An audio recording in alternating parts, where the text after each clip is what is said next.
तो ये गुजारिश कंदे अचे असां मुखातिब थे सिंधारी कमेटी मरकज़ी एतियूं विढ़ंदे मारियो वेंदे हिन धरतीअ तां घारियो वेंदे दोदा तुंहिंजो साथ ॾींदो पर माण्हुनि मां वेसा न वेंदो। स्टेज ते वेठल मुंहिंजी अदी हमीदा घांगरो साहब ऐं अदी नज़ीर कुरैशी साहब, कामरेड इदरीस ऐं ॿिया पिंडार में वेठल मुंहिंजूं भेनरूं भाउरो साफ़ी भाउरो जी के किरदार अहिड़ा किरदार हूंदा आहिनि जिन खे विसारे न आहे सघिबो ऐं उन्हनि जी क़ुर्बानियुनि खे बि विसारे न आहे सघिबो, हुननि जी जिदोजहद खे बि विसारे न आहे सघिबो। उन्हनि ई किरदारनि मां हिकिड़ी सिंधारी कमेटी जी औरत शहीद माई बख्तावर हुई, जंहिं पंहिंजे हक़ जे लाइ, जंहिं पंहिंजे इंसाफ़ जे लाइ, जंहिं पंहिंजी क़ुर्बानी ॾेई ऐं हिकिड़ी तहरीक अध पटई जी तहरीक में जान ऐं साह विधो ऐं पोइ सिंध जा हारी ऐं मज़दूर जॾहिं बाबा सिंध हैदर बग जतोई उन्हनि चौधरी सईदुल्ला जहिड़े माण्हुनि खे जंहिं शहीद कयो, उन्हनि खे जेलुनि जे कटोरे में बीहारे छॾियो ऐं उन्हनि खे सज़ाऊं ॾियारी। इहा हुई सिंध हारी कमेटी जंहिं पंहिंजा फ़ैसिला ऐं उन्हनि दुश्मननि खे इहो ॿुधायो त शहीद माई बख्तावर अकेली न आहे, ही अज़ीम औरत आहे ऐं औरत जो रुतबो बि अज़ीम आहे ऐं औरत जो वॾो किरदार आहे सिंध जी हिन स्टेगल में। जीअं कामरेड इदरीस चयो त अदी हमीदा घांगरो साहब जी उहा स्टेगल हुई जो पंहिंजी नौजवानी में हिन पंहिंजो जेलूं ॾिठूं, हिन पंहिंजे लाइ जेलूं न ॾिठूं, हिन धरती जे लाइ जेलूं ॾिठूं, हिन धरती जे ग़रीब मज़लूम माण्हुनि जे लाइ जेलूं ॾिठूं ऐं सख़्तूं ॾिठूं, बर्दाश्त कयूं ऐं पोइ शहीद नज़ीर अब्बासी जहिड़े किरदार खे बि असां नथा विसारे सघूं। कई किरदार आहिनि सिंध में, माण्हुनि विसारे छॾे सघे ई नथो अहिड़नि किरदारनि खे, छो जो असांजी दिलनि में अॼु बि गूंजनि था। माई जिंदो जो किरदारु वॾो अज़ीम किरदारु आहे, हुन सां गॾु हुनजी फैमिली सां गॾु ॿिया माण्हू बि उन शहादत में हुआ, पर माई शहीद जिंदो जी धीअरुनि बि वॾी क़ुर्बानी ॾिनी, उन्हनि जूं बि वॾी क़ुर्बानियूं हुयूं, उन्हनि बि पंहिंजो अची पाण खे साड़ियो, पोइ उन दुश्मन खे सज़ा मिली ऐं फांसी मिली।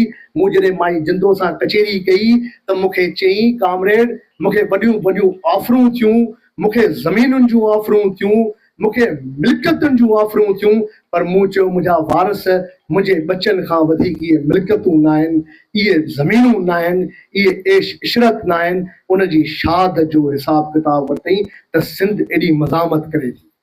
अॼु औरतुनि सां छा आहे, अॼु नौजवान ग़रीबनि जूं छोकिरियूं पढ़नि थियूं त यूनिवर्सिटियुनि में हरासमेंट जी उन्हनि खे कयो पियो वञे त जीअं औरत खे डिॼारे छॾियो। स्कूलनि में वञो त उते औरतुनि सां हरासमेंट जो चकर लॻो पियो आहे। ही किथां जा इदारा आहिनि, ही कहिड़ा इदारा में बगड़ वेठा आहिनि, जंहिं हिननि बगड़नि खे सज़ाऊं अचनि त अञा सिंध जी औरत पढ़े। बाबा सिंध हैदर बग जतोई चयो पिए त सिंध जी औरत पढ़ी लिखी ऊचे घाट ॻाल्हाए ऐं अॼु जेके छोकिरियूं पढ़नि पियूं, जेके इज़त सां पढ़नि पियूं, इदारनि में वञनि पियूं, अॼु उहे ऊचे घाट ॻाल्हाइनि पियूं ऐं औरतुनि जो ओतिरो ई हिन क़ौमी तहरीकुनि में हिसो हुजणु खपे जेतिरो मर्दनि जो हिसो आहे। जे औरत क़ौमी तहरीक सां उहे जुड़ी वञे जीअं पुराणे दौर में जुड़ियल हुई त अञा सिंध ख़ुशहाली जे रस्ते ते वेंदी। हिकिड़ो मसइलो न आहे सिंध सां, हिकिड़ो मसइलो न आहे मुंहिंजा भाइरो, हिते हज़ारे मसइला आहिनि। सॼी दुनिया में तालीम हेल्थ फ्री आहे, वाहिद पाकिस्तान मुल्क आहे जिते हेल्थ बि महांगी ऐं सिहत बि महांगी। न माण्हू पंहिंजो ॿार पढ़ाए सघे, न के सुठे डॉक्टर वटि ग़रीब माण्हू इलाज कराए सघे। टियों धाड़ो आहे तालीम, जेको असां सिंधारी कमेटी जो मंशूर आहे त तव्हां हींअर बि ॻोठनि में हली ॾिसो त स्कूल ठाहिराइण जे लाइ को बजेट न आहे। छो जो ग़रीबनि जा ॿार तालीम खां महरूम रहनि ऐं असां वॾेरनि जागीरदारनि सरमाएदारनि जे पेरनि में वेठा हुजनि उन गुलामी जी ज़ंजीर जे तोड़ण जे लाइ बाबा सिंध हैदर बख्श जतोई पंहिंजी टिपटी कलेक्टी छॾे ऐं हारी इनकलाब, हारी हक़दार ऐं GSN जो नज़रियो ऐं क़ौमी ऐं तबक़ियाती जिदोजहद गॾु कई। पर उन दौर जी इस्टेब्लिशमेंट, उन दौर जे हुक्मराननि उनखे सदा छा ॾिनी? मच जेल ऐं कोलमपुर जेलुनि में विधो। पर कामरेड बाबा सिंध हैदर बख्श जतोई उते बि सिंध जे लाइ ऊचे घाट ॻाल्हायो। मूंखे कामरेड मीर मोहम्मद टालपुर ॿुधायो जॾहिं कामरेड कोलमपुर जेल मां आज़ाद थियो त पहिरीं कामरेड मीर मोहम्मद सां मुलाक़ात थियसि। चई कामरेड ॾे ख़बर। चई कामरेड आयो आहियां। चई कामरेड भला एतिरो पंधु करे? चई आयो आहियां। जेॾी महिल कामरेड जी तबियत थोड़ी नासास हुई ऐं हू जेॾी महिल ट्रेन में सुतो पियो, पर जेॾी महिल सिंध जी हदूद में आयो, जॾहिं सिंध में आयो त कामरेड मीर मोहम्मद खां पुछियईं त किथे आहियां? चयऊं सिंध जे हुन में अची वियो आहियां, झोलियुनि में। चई दरवाज़ो खोल त इहा सिंध जी मिटी लॻी। माना कामरेड खे सिंध जी मिटी सां एॾो प्यार हो, एॾो धरती सां प्यार हो, एॾो वतन सां प्यार हो। पंहिंजे लाइ कुझु बि न ठाहियो। ही जेके कामरेड हुआ, शहीद माई बख्तार हुआ, शहीद नज़ीर अब्बासी, कामरेड मीर मोहम्मद टालपुर, कामरेड गुलाम रसूल सेतो, सब कामरेड इदरीस नाला खड़े, अहमद खान लिगारी, लुकमान लिगारी, फोटो रुस्तमानी, मांधल शर, ही को इनकलाब हुआ। साले बिलू, ही वॾा तहरीकूं हुयूं, ही वॾियूं हलचलूं हुयूं। हिन सिंध जे माण्हुनि खे ख़ुशहाली जे रस्ते ॾांहुं पे वठी विया। ऐं 58 में कामरेड हैदर बख्श जतोई खे ज़ोरी इलेक्शन हाराई। न त बाबा सिंध कामरेड हैदर बख्श जतोई इलेक्शन खटे वियो, पर उन्हनि खे हाराए ऐं पंहिंजा मनपसंद माण्हू विहारिया विया। ऐं पोइ अॼु मुल्क जो हशर ॾिसो, असां त हिन मुल्क खे ख़ुशहाली जे रस्ते ते वठण वारा माण्हू आहियूं। सिंध रेवेन्यू ॾिए थी, कराची रेवेन्यू ॾिए थो, पोइ बि NFC अवार्ड मां सिंध जी कटौती। 35% बिजली था ॾे सिंध, तॾहिं बि सिंध जा माण्हू ॿुधाई में। पंजाब में जेके ग़रीब बस्तियूं आहिनि, उते पंजाब जा फिक्स 2-2 हज़ार रुपया ग़रीबनि जी बस्तियुनि जे लाइ पैसा रखी ऐं बिल कलेक्ट कनि था। पोइ सिंध जे ॻोठनि ते तव्हां फिक्स रेट करे बिजली जा छो नथा उन्हनि खे बिजली ॾियो? कोयले सां गॾु उन्हनि खे कारूंजर जबल बि खपे। असांजा वॾा ॿुधाईंदा, सिंधू दरिया ऐं कोटड़ी बैराज में छोलियूं लॻंदियूं हुयूं, छोलियूं ऐं गजगोड़ूं हूंदियूं हुयूं, माण्हुनि जा हणा ॾकंदा हुआ। ऐं अॼु उन सिंधू दरिया मां वारी पई उॾामे, मिटी पई उॾामे। ऐं जेॾी महिल असां पंहिंजी सिंध धरती खे ॾिसूं था ऐं पिहियल तबिके जी हालत ॾिसूं था, त असां बर्दाश्त नथा करे सघूं। आख़िर असां केतिरे ताईं गुलामी जी ज़ंजीरुनि में रहंदासीं? केतिरे ताईं इन्हनि वॾेरनि सां मुहारो छो न अटकाईंदासीं? छो न अटकायूं? छो नथा तव्हां ॻाल्हायो? छा आहे वॾेरो? कुझु बि न आहे। छा आहे चूंडियल नुमाइंदो? कीअं थो पहुचे असेंबलियुनि में? हिकिड़ो त तव्हां सां कूड़ थो ॻाल्हाए, ॿियो त तव्हांजे वोटनि जेके तव्हां मेरिट ते हिननि खे ॾिना ई कान्हनि, हिननि खे चूंडे विहारियो वियो आहे। अणी तरमीम जा ढोंग पिया ॾियो। अणी तरमीम खे पीपुल्स पार्टी पाण पई तबाह करे, पंहिंजी अणी तरमीम त बचायो, पंहिंजी अणी तरमीम बचायो। जेके तव्हां वाइदा कया त असां अणी तरमीम में सिंध संवारींदासीं, सूबा संवारींदासीं, तव्हां सिंध खे तबाह करे छॾियो आहे।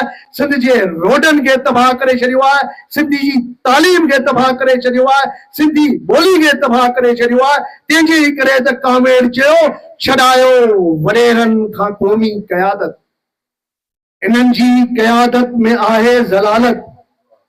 बपा जे कयूं त राशी हुकूमत, फना जे कयूं त इज़त अदालत। पहिरीं हिननि 6वीं आईनी तरमीम आंदी, सिंध जे माण्हुनि क़बूल न कई, हिननि ज़ोर ते आंदी। पोइ वरी 27वीं आईनी तरमीम बि हिननि ज़ोर ते आंदी, सिंध जे माण्हुनि उहा बि रिजेक्ट कई। वरी हिननि सहाफ़ियुनि ते पीका एक्ट आंदो ऐं अॼु वरी 28वीं आईनी तरमीम जी तयारी में तेजी सां लॻा पिया आहिनि, जंहिंमें सिंध जे विरहाङे जी ॻाल्हि आहे, जेको गैरतमंद जुरतमंद ते जेके हारी मज़दूर ऐं नौजवान वेठा आहिनि जेके क़बूल न कंदा। असांजूं तहरीकूं, असांजी धरती, असांजो पाणी, असांजूं ज़मीनूं असां कंहिं बि इदारे खे न ॾींदासीं। हींअर पीस एंड पर्सपेक्टिव में ज़फर जोड़े साहब बाबा सिंध हैदरबर्ग जो इहो किताब छपरायो आहे, हुन में कामेर जा पंफलेट लिखियल आहिनि। हू चवे थो वॾे इदारनि खे तव्हां वर्दियूं भले पायो, जूता भले वठो, भले तव्हां ऐश इशरत कयो, पर असां धरती पंहिंजी मां कामेर थो चवे त असां पंहिंजी धरती न ॾींदासीं। हींअर बि तव्हां ॾिसो त ॻोठनि में सर्वे ज़मीनुनि जी शुरू थी वई आहे। जेका बि सरकारी ज़मीन आहे उहा मल्टीनेशनल कंपनियुनि जे नाले ते, ग्रीन पाकिस्तान जे नाले ते धारनि जे हवाले कई पई वञे, जेके सिंध हारी कमेटी रद्दी करे जेके उते या मक़ामी माण्हू आहिनि जे ज़मीनूं उनजे लाइ हारनि खे न ॾिनियूं, त सिंध हारी कमेटी ॿीहर इन लाइ वॾी सिंध में तहरीक हलाईंदी। असांजो समुंड, असांजूं बंदरगाहूं, असांजा सभु वसीला सिंध जो वॾेरो चूंडियल नुमाइंदो टिड़काईंदो हो। ऐं पीपुल्स पार्टी वफ़ाक़ सां गॾु, पंजाब साम्राट सां गॾु अॼु तकरारी केनाल खोलाइण में बराबरि जी शरीक आहे। जे तव्हांखे सिंध जे माण्हुनि सां मोहबत आहे, तव्हांखे धरती जे माण्हुनि सां मोहबत आहे, त पोइ तव्हां वफ़ाक़ जे इक़्तिदार खे अॾी छॾे सिंध जी सिफ़ुनि में अची वियो। जे तव्हां इक़्तिदार जे नशे में ऐं चओ था जेको सिंध कार्ड असां वटि आहे उनखे कॾहिं बि सिंध जा माण्हू न मञंदा। ऐं पीपुल्स पार्टी हाणे सॼी सिंध जे माण्हुनि जे साम्हूं खुली रही आहे त ही सिंध दुश्मन पार्टी आहे, हिन सिंध सां वफ़ा नाहे कई ऐं हिन सिंध जे विकिरे में बराबरि जी शरीक आहे। असां सम्झोसीं त इहे प्रोग्राम ॻोठनि में थियणु खपनि ऐं अबोज माण्हुनि खे ख़बर पवे त असांजा किरदार ऐं असांजे सिंध जा वसीला, सिंध धरती कीअं लुटिजे पई। हिननि सभु कुझु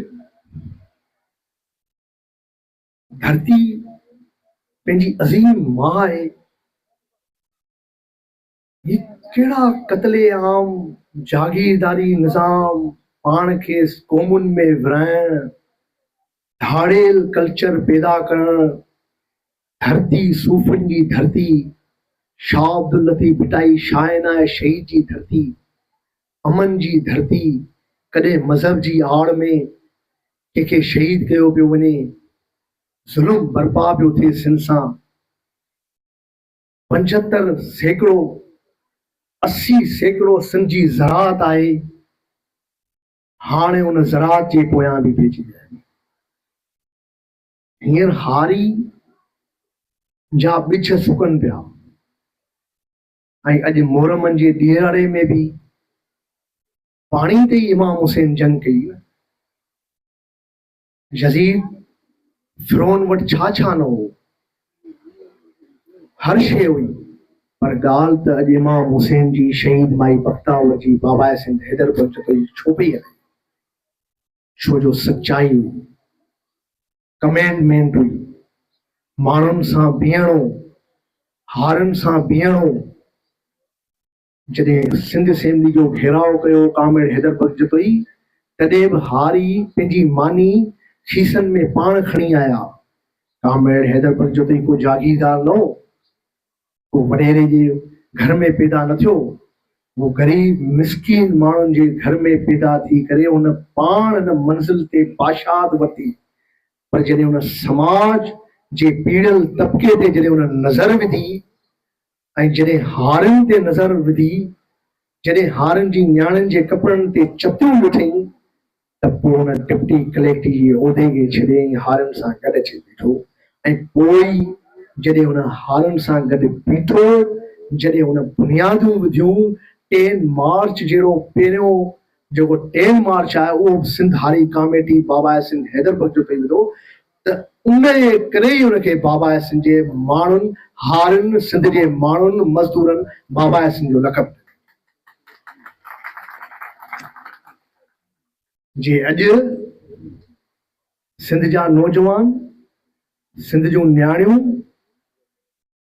सिंध जा वकील, सिंध जा दानिश्वर जे सिंध बचाइण जे लाइ हिकिड़े पेज ते गॾु न थिया, त पोइ सिंध सिंधनि खां हली वेंदी ऐं पोइ पाण गुलामी जेका वॾेर ऐं जागीरदार जेका मज़बूत कई आहे, जे अगरि पाण न टोड़ींदासीं त पाण पंहिंजी धरती ते गुलाम थी वेंदासीं। पब्लिक सर्विस कमीशन, छा ग़रीब हारियुनि जा ॿार, छा उन्हनि जूं तमन्नाऊं हूंदियूं, कीअं हारियुनि ऐं मज़दूरनि पंहिंजा ॿार पढ़ाया हूंदा ऐं उन्हनि इम्तिहाननि ताईं पहुचाया हूंदा, ऐं पोइ जॾहिं हू पब्लिक सर्विस कमीशन जहिड़े इम्तिहान में हुनजी वेरणी जी जेका लताड़ थी आहे 2024 में, ऐं उहे वीचारा अञा ताईं नौजवान सरापा एहतिजाज आहिनि ऐं अञा ताईं हिन हुकूमत जी जुअं नथी चुरे। एॾा त करेब थी विया आहिनि, ही चवनि था हर शइ असां वटि हुजनि, मिनिस्ट्रियूं बि असांजे घरनि में हुजनि, वॾा वॾियूं नौकरियूं बि असांजे घरनि में हुजनि, हुतां बि फुड़ियूं, सिंध खे फुड़ियूं, चारो तरफ़ खां लुटूं, ऐं पोइ हुते वॾा वॾा इदारा नेब ख़ामोश छो वेठी आहे। ग़रीबनि जे लाइ त 5 मिंटनि में डंडो खॼी थो वञे, पोइ जेके सिंध खे लुटनि पिया, फुरनि पिया, इदारनि में तपेदारी, रेवेन्यू, मुख़्तियार कार, एजुकेशन, हेल्थ, सभु बजेटूं जेके खाइनि पिया, उन्हनि ते छो नथी गिरफ़्तार करे, छो नथी उन्हनि खे ॿधी ऐं सज़ाऊं ॾे, करप्ट हुकुमराननि खे छो नथी जेलनि में विझे, जेके करप्ट हुकुमरान आहिनि उन्हनि खे फिलफोर जेलुनि में विझो।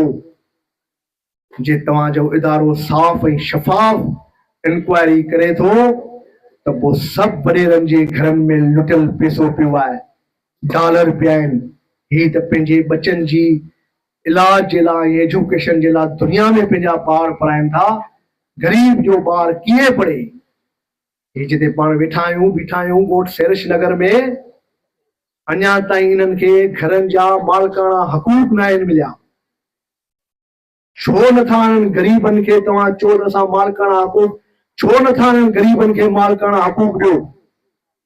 सॼी सिंध में हारियुनि सां इहा वेदना आहे, अञा ताईं उन्हनि जे घरनि जा मालिकाना हक़ूक़ न आहिनि।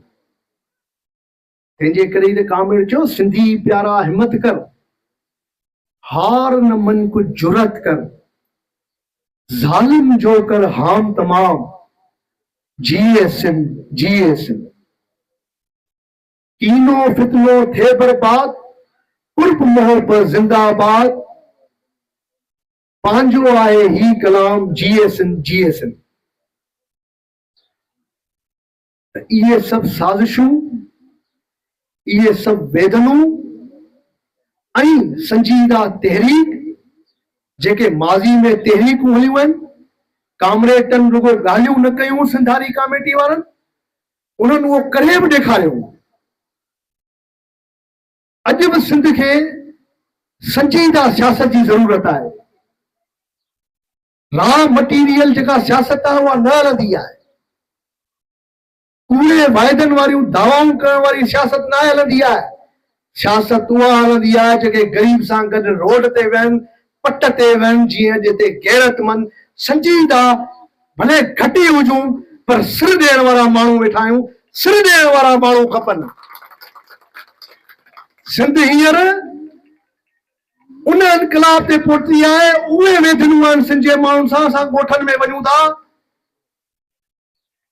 जेके हाणे वेड़ जे लाइ तयार आहिनि। केतिरो गुरबत वधे पई, केॾी महांगाई थी वई आहे, जंग हली पई ईरान में, ॼण पाकिस्तान में जंग करे छॾियो, उते जा स्कूल खुलियल हुआ, उते जी तालीम हली पई, ऐं हिते एॾी महांगाई करे छॾियो, पेट्रोल महांगा, ग़रीब माण्हू वीचारो हिकिड़े वक़्त जी मानी न पियो खाई सघे। किथां फीसूं भरे सघनि ग़रीबनि जा ॿार?